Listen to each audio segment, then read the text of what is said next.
नमस्कार. भागू कुकिंग खजानामध्ये आपल्या सर्वांचं स्वागत आहे. रोज तुम्हाला पावसाळ्यामध्ये स्नॅक्समध्ये काहीतरी असं चटपट खायला नक्कीच आवडत असेल.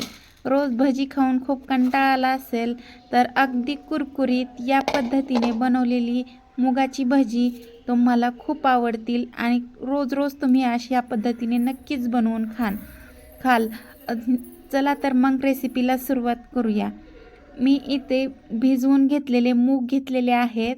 1 कप मी इथे मूग भिजवले आहेत. त्याला थोडेफारच मोड आलेत, जास्त मोड आलेले नाही आहेत. थोड्याशा हिरव्या मिरच्या घेतल्यात, लसणाच्या पाकळ्या घेतल्यात 4-5, अद्रकचा 1 इंचचा तुकडा घेतला आहे आणि कोथिंबीर घेतली आहे थोडीशी. हे आधी आपल्याला जाडसर असं वाटून घ्यायचं आहे. जर मूग आणि हे आपण सर्व हिरवी मिरची, कोथिंबीर, लसण हे जर आपण एकत्र टाकलं तर आपल्याला पेस्ट ही खूप अशी बारीक वाटावी लागेल. म्हणून मी इथे जाडसर आधी ते वाटून घेते आणि नंतर यामध्ये मूग ॲड करत आहे. मोड आलेली अगदी थोडे थोडेच मोड आले. जर मोड नाही आले तरी चालतील. भजी अगदी खायला तशीही खूप छान होतात. आता याचं पण मी जाडसर असं पाणी न टाकता जाडसर अशी पेस्ट याची वाटून घेणार आहे. अगदी थोडंसं लहान मोठं असं जाडसर असतं त्या पद्धतीने सगळं आपण वाटून घेतलेलं हे मिश्रण आपण एका बाउलमध्ये काढून घेऊया. बाउलमध्ये काढून घेतल्याच्या नंतर यामध्ये आपल्याला ओवा वगैरे काही टाकायचं नाही आहे. फक्त जिरे थोडेसे टाकायचे चिमूटभर, थोडीशी हळद टाकायची आहे, थोडंसं मीठ टाकायचं आहे. एवढ्याच साहित्यामध्ये आपल्याला ही भजी गरमागरम खायला तयार करायची आहेत. तुम्ही पण या पद्धतीने नक्की ट्राय करून पहा. खायला अगदी कुरकुरीत होतात आणि गरम गरम खायला तर खूपच छान लागतात. भन्नाट अशी खायला ही रेसिपी खूप मस्त आहे. जास्त ह्याच्यामध्ये सामान ॲड करायचं नाही आहे, नाहीतर यामध्ये टेस्ट ही वेगळीच लागेल. त्यामुळे कमी सामानामध्येच आपल्याला ही मुगाची छान भजी बनवून घ्यायची आहे. यामध्ये जास्त कोथिंबीर, जास्त तिखट किंवा असं काही आपण टाकत राहिलो तर याची टेस्ट ही खूप बिघडून जाईल.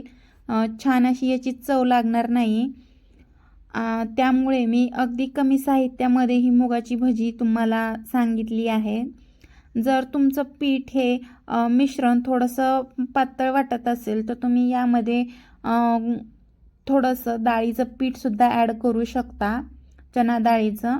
पण मी हे अगदी घट्टसरच वाटून घेतलं होतं, त्यामुळे मला इथे काहीही गरज वाटली नाही. आणि इथे मी छान गरम तेल ठेवलेत आणि तेल गरम झाल्याच्या नंतर यामध्ये आपल्याला तुम्हाला हव्या त्या साईजमध्ये, आकारामध्ये तुम्ही ते भजी घेऊ शकता करून. जर तुम्हाला छोटे छोटे आपण कबाब वगैरे बनवतो त्या पद्धतीने बनवत असताल तर तुम्ही तसेही बनवू शकता. मी ते हे छान असे गोल गोल बनवून घेतलेले आहेत. खायला अगदी छान होतात. या गॅसची फ्लेम ही एकदम आपल्याला हायच ठेवायची आहे, कमी करायची नाही आहे. कारण तळायला याला वेळ लागत नाही, पण अगदी सॉफ्ट होतात आणि तेल तर ही भजी अजिबात पित नाहीत. या पद्धतीने आपण सर्व भजी काढून घेतल्याच्या नंतर खायला तुम्ही मिरचीसोबत किंवा टोमॅटो सॉससोबतही खाऊ शकता किंवा नुसतीही खाऊ शकता. खायला खूप छान लागतात किंवा चहासोबत स्नॅक्समध्ये सुद्धा तुम्ही घेऊ शकता. अगदी कुरकुरीत आपली भजी खायला खूप छान झाली तयार. तुम्ही पण अशा पद्धतीने नक्की ट्राय करा.